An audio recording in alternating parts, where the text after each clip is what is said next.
राम का वनवास। राम ने अपने पिता दशरथ एवं माता कैकेयी के शरण स्पर्श किए। राम को देखकर महाराज ने एक दीर्घ श्वास और केवल हे राम कहा, फिर अत्यधिक निराश होने के कारण चुप हो गए। उनके नेत्रों में अश्रु भर आए।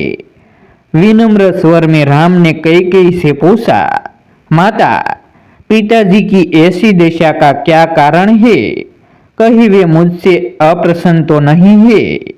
यदि वे मुझसे अप्रसन्न है तो मेरा क्षण मात्र भी जीना व्यर्थ है।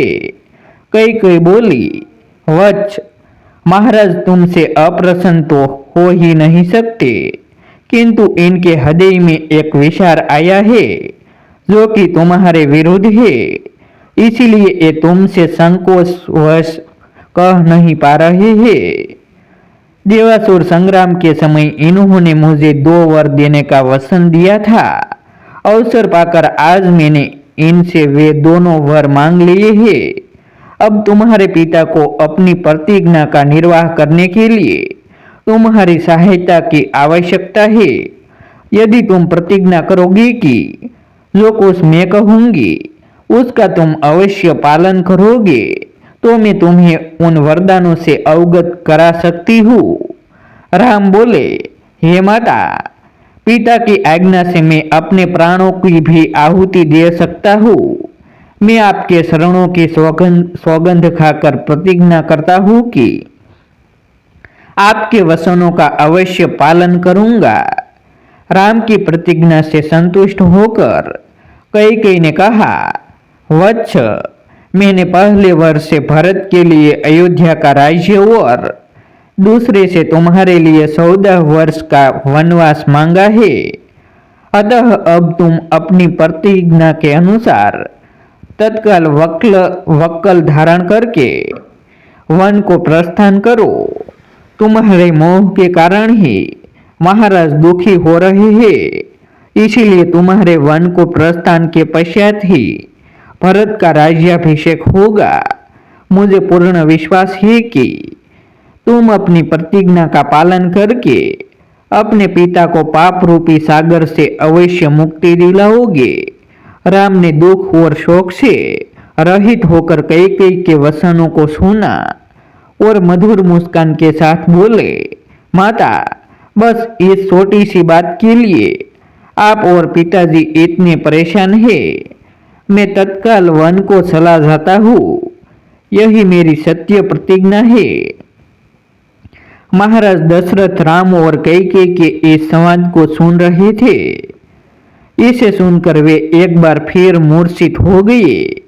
राम ने मूर्छित पिता और कैकेयी के चरणों में मस्तक नमाया और चुपचाप उस प्रकोष्ठ से बाहर चले गए। माता कौशल्या से विदा। अपने पिता एवं माता कैकेयी के प्रकोष्ठ से राम अपनी माता कौशल्या के पास पहुंचे। अनुज लक्ष्मण वहां पर पहले से ही उपस्थित थे। राम ने माता का शरण स्पर्श किया और कहा, हे माता, माता कैकेयी के द्वारा 2 वर मांगने पर पिताजी ने भाई भरत को अयोध्या का राज्य और मुझे 14 वर्ष का वनवास दिया है। अतः मैं वन के लिए प्रस्थान कर रहा हूँ।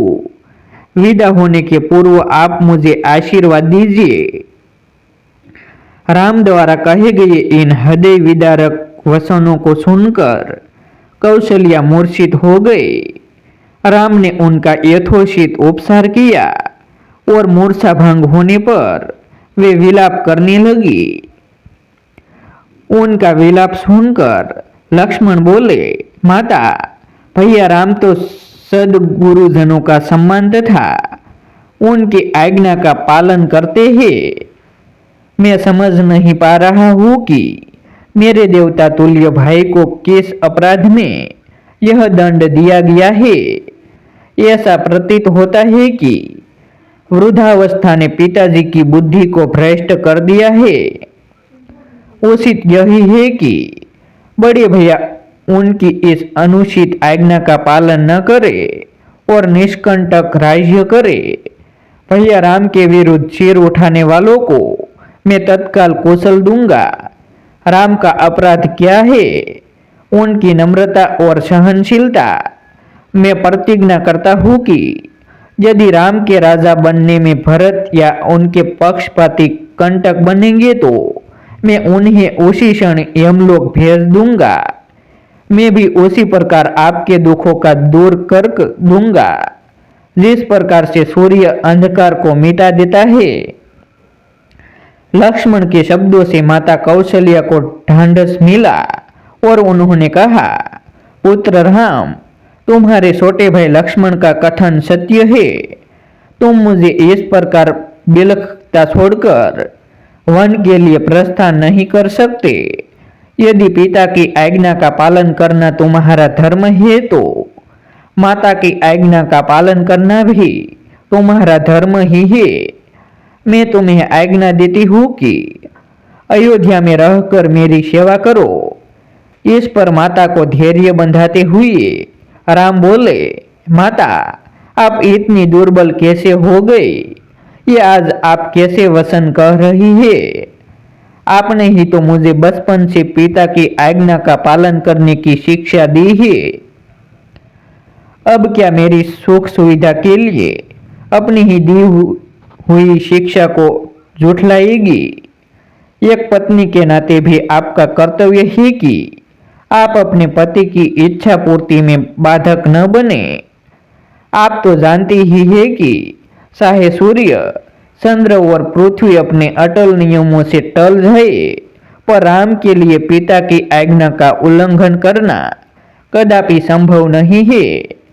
मैं आपसे निवेदन करता हूँ कि आप प्रसन्न होकर मुझे वन जाने की आज्ञा प्रदान करें, ताकि मुझे यह संतोष रहे कि मैंने माता और पिता दोनों ही की आज्ञा का पालन किया है।